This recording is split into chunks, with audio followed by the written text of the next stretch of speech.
Hey, good Wednesday morning to you and welcome to the 3-Minute Bridge. Let's dive right into James chapter 4, verse 4.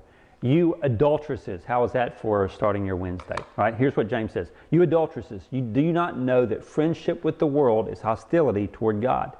Therefore, whoever wishes to be the friend of the world makes himself an enemy of God. Did you catch that sharp break there, right? For 3 chapters, James has been, even if he's dealt with some very serious issues, he's called them brothers, beloved brothers a number of times. And now he says, you adulteresses. We're supposed to notice that. This is a hard break. I believe the reason for this is James wants to emphasize the seriousness of what he's talking to them about now.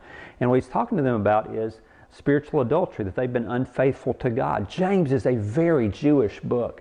And he's referring back to this Old Testament idea of God's people, Israel, being in this marriage relationship with God. But when they would go after idols, he called them adulteresses.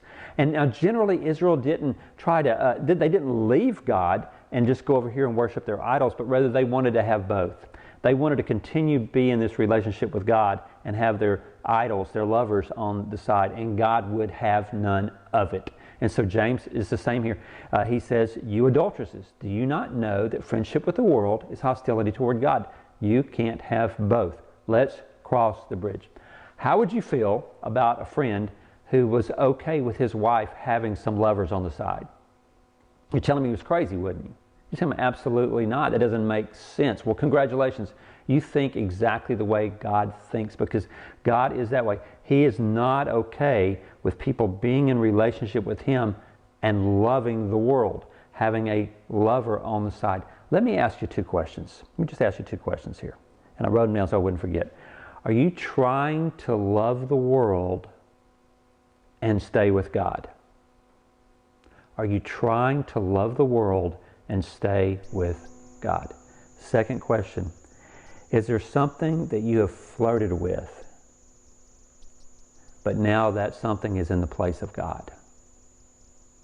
Right? And so, nope, it's not going to work. God is not having it. So look, clean break. Break it off. Just a clean break. Don't walk, run. Run across that bridge from God's Word into your daily life and break it off. And you will have this relationship with a God who is faithful to you that brings great joy into your life, more than those false gods of the world could ever give. Hey, have a great Wednesday. See you tomorrow.